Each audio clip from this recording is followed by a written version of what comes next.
Indigenish, Wasauksing First Nation, ndoo, nijbaa, Indigenish Catering, Noki, and Keriann Community Health Center. Hello, my name is Keriann Peacock, and I am from Wasauksing First Nations, and I own the business Indigenish Catering, and I also work at Keriann Community Health Center. Welcome! So, today I'll be sharing my family recipe of Bannock that has been passed on through our generations, through my mom and my aunties and grandparents. So with Bannock, there's so many ways of preparing it, methods of cooking, from deep frying, pan frying, oven, over the fire, directly on the coals. There is so many ways to make this, and the versatility of the ingredients. So my recipe has 4 ingredients. So we have all-purpose flour, salt, baking powder, and water. A lot of variations that I've seen would be using lard, or even like bear grease, sugar, milk, powdered milk, oil. So this is just mine that I'm sharing with you. So let's see here. So I like to use all-purpose flour, unbleached. Sorry. I like to use unbleached flour. You can also make this recipe gluten-free. You just gotta make sure you don't over mix it, because then it gets really pasty. So for this recipe right here, I'm just going to throw in the baking powder. So it's about a tablespoon. So 1 cup of flour, 1 tablespoon of baking powder, and we'll say a teaspoon of salt. So with these recipes, there's no like set amount of ingredients to make like the perfect ratio. It's just a little bit of this, a little bit of that, what you're feeling for the day. And you never make Bannock when you're upset, because you'll get little hard hockey pucks. You gotta cook from your heart, with love, with good intentions, like when you do anything that you enjoy in life. So you're gonna make sure you mix the ingredients really well. Just make sure to incorporate that baking powder, because that is the key element here to your quick rise. So I'll be doing 2 methods. So this one right here, we're going to put in a pan for baked Bannock, and then I have another one that we're going to do, and it's just going to be like pan fried. So it's not like the amount of oil, it's just like a quarter of that. So it's just a little bit more healthier, but you know. Alright. Sorry. Also forgot to mention, you have to make sure you put a well in the middle of the flour, because we're slowly going to stir it in as we incorporate. So right here. And if you can see, I'm just slowly mixing the flour in as we go. And I usually add about a cup to about a quarter of water in. So you just slowly add it, because it's easier to add more water than to take away. But if you end up putting too much water, just add a bit more flour. It's very versatile.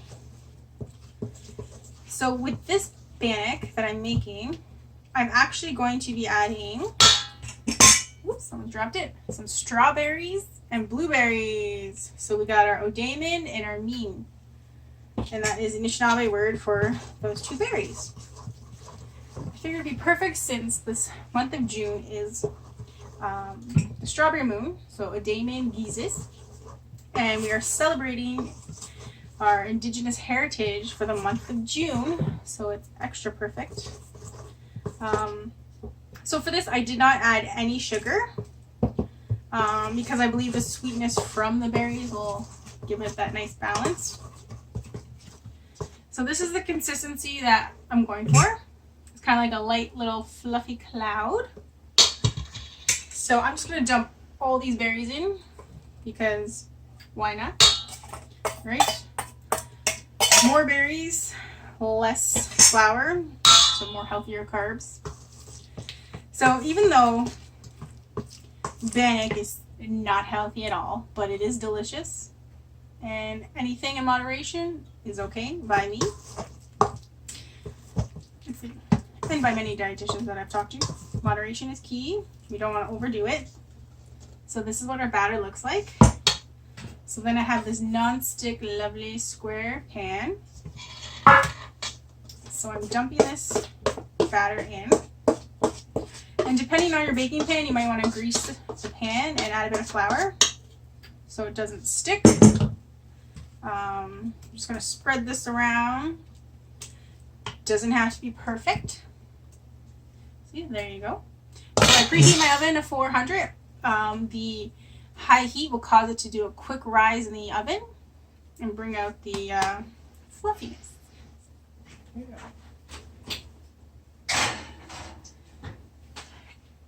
go. In the oven it goes. So I have my next bowl ready for round 2. Pan fried bannock. So there's a new movement, well not really new, but it's a progressive movement of Indigenous cuisine that's starting to get more notice, which is wonderful. And the best part is a lot of it is pre-colonial dishes. So like there would be like no bannock. Sorry. So it's pre-colonial dishes. So there'd be no bannock, no flowers, no sugar, everything that comes from the land that's foraged, and it's a beautiful movement of food. And I love that. So with this bannock, like this isn't just Indigenous food. Like this comes from Europe. When the settlers first made contact on Turtle Island, they brought along their many different food types and recipes and their ways. So they brought what we call the 5 gifts, which are flour, sugar, lard, milk, and baking powder. And some say salt, but we also had salt based on our coastlines. And we had our vast amount of food that we were already procuring and growing on our lands, in such a wonderful, harmonious way with Mother Earth. So many areas that our people created for food crops were taken over by settlers, and the access to our hunting and fishing sites were blocked, and we were put on reservations. So back then the government issued food rations for us. So in these food rations, as I mentioned before, are the 5 white gifts. So with that, we had to be very creative and use these gifts the best that we could. And our recipe is similar to the Scottish bannock as well. But this is something that was so easy to create, and it was just kind of like passed down, and it's like a recipe that holds to a lot of our grandparents' hearts. Like it brings them comfort, it floods them with good memories. We eat it at powwows, at feasts, at gatherings, and ceremonies. So even though we need to learn about our history of food and get back to that, we also can't forget about what also got us here to where we are, because we're still here and we're thriving. Can't get rid of us. So then we have bannock, and it's not going to go away, but it just has to be used accordingly, a little bit, not too much. Just like with any other delicious food like chocolate and potatoes. That is a super versatile food. Anyways, so here I have this second batch that we're doing. So this as well as 1 cup of flour. I could ramble on about the history of food and where we are today, and it's a good movement of it's a good movement for our sovereignty for food. So with this, I'm going to add a bit of salt again. It's kind of sticking to my little cup here because it's humid out. That's why I have the door open. And some more baking powder. And another spoon. So we're going to do the miraculous stirring here. There we go. So I really enjoy sharing my recipes. I know there's a lot of chefs out there that when they create something, they like to hold it dear to them and not let it go. But I believe knowledge is power, so the more knowledge we have, the better grounding we are. You know, good solid footing. And it's just like, life's short, you know. Make the best of it, share what you can, you know. So with this one, I'm going to add a bit of less water than I did with the first batch, because when you bake your bannock, you need to have more moisture. Whereas this one, you don't want it to be too sticky. You just want it to come together nicely. So I also have my pan preheated with oil. It's about maybe like half a centimeter depth. You can add a bit more if you like. And I also have a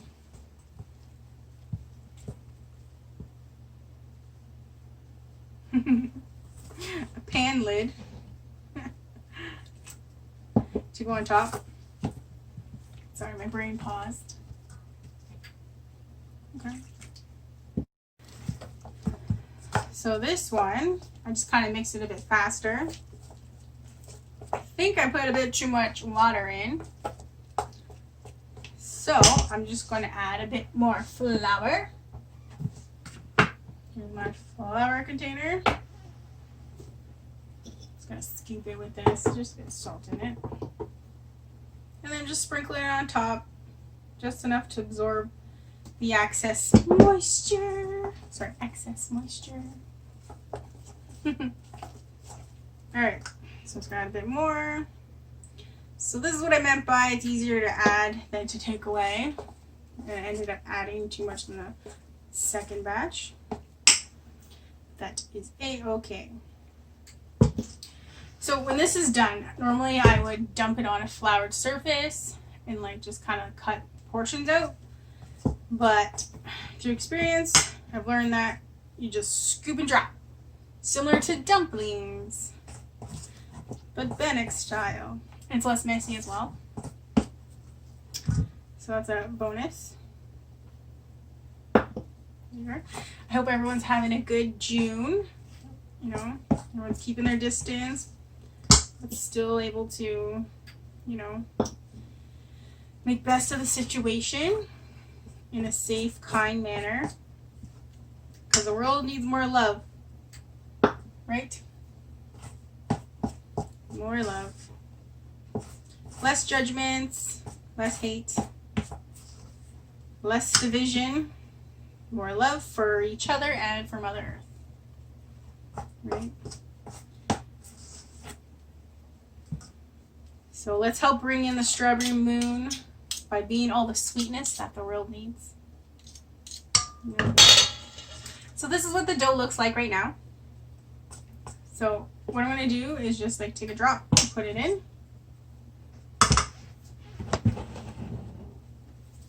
And I'm going to take you with me as we go over here.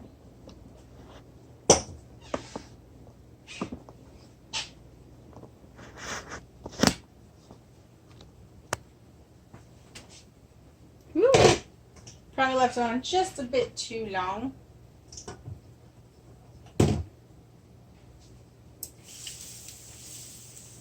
There we go. Just be careful, you don't want to splatter on you.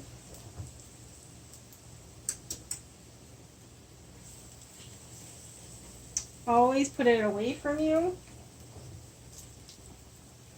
If you want to, you can like make cute little hearts or whatever shapes you like.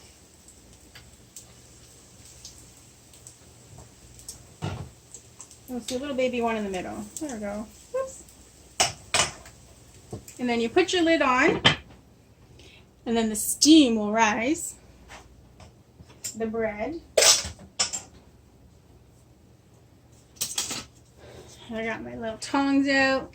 You gotta give a little toot toot. That's a mandatory thing.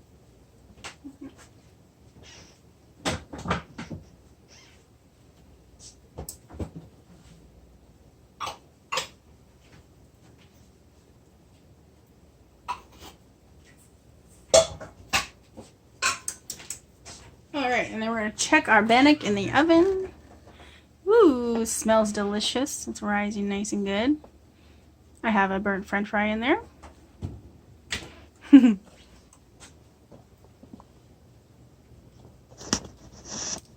That down. So if you look closely, you can see it rising pretty good. You know?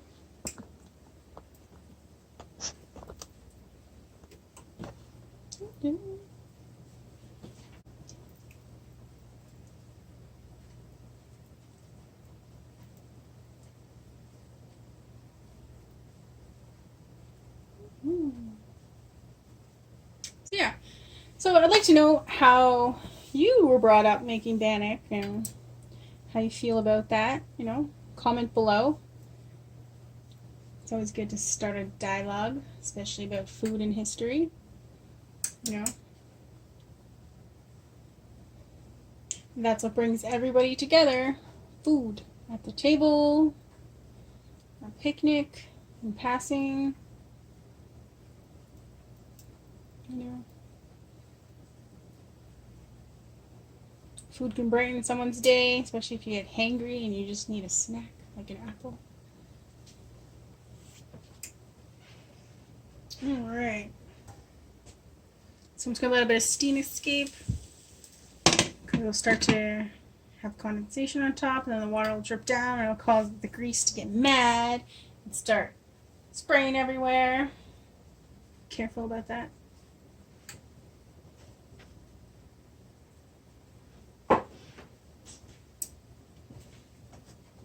Alright, so we're going to flip this now. Look at that, nice light golden color. And the top is rounded. And this literally was like a minute and a half. So this is the color we're looking for. Beautiful. So literally bannock is like 5 minutes. Cooking time. 5 minutes. Mixing, stirring, getting that beautiful fluffy cloud. Alright, let's check the oven again.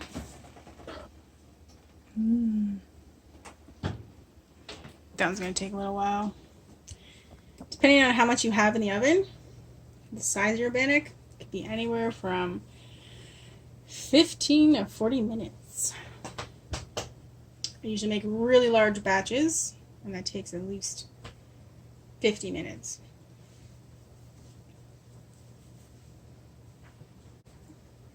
Alright, so the bannock should be done. We'll just check it. So we look under the bottom. That's the color we're going for. So I'm just going to put the hot greased bottom on the top of this paper towel to absorb any excess oil.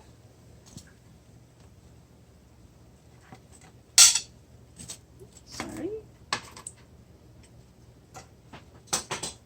Turn this off.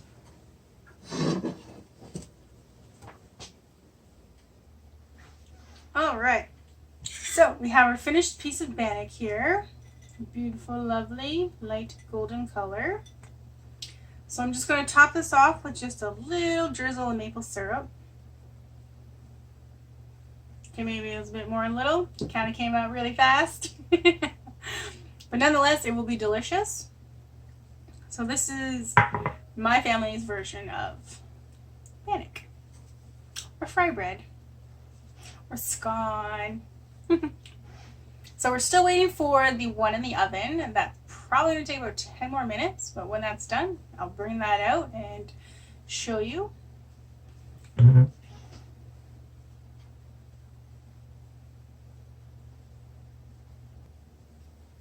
Alright, so I've checked on the baked bannock that we have, and it's ready. So I'm going to bring this beauty over here. I don't know if you can see the strawberries and the blueberries, all nice and bubbly, and it smells delicious. So it's super hot right now. But when it cools, I will cut her open and show all of you. Finally done. And this is the piece de resistance right here. Beautiful. There we are. So I've cut a piece. And it's pretty moist from all the blueberries and the strawberries that I put in, because I put in quite a bit. So this is going to taste absolutely delicious. Right now it's a bit too hot to eat, but I did take a bite of this delicious one right here, the fried bannock. So this recipe is super easy. You can do it anytime at home, even if you run out of bread at home. So whip up some quick rise bannock, and dinner will be served. So me win, that's it. I hope you enjoyed the video I made. This is my first video that I've ever made, and I'm glad to be doing this for the June Indigenous Peoples Day and month, because we deserve a whole month. Miigwech, and I hope everybody has an amazing day. Bamapi till we see you again.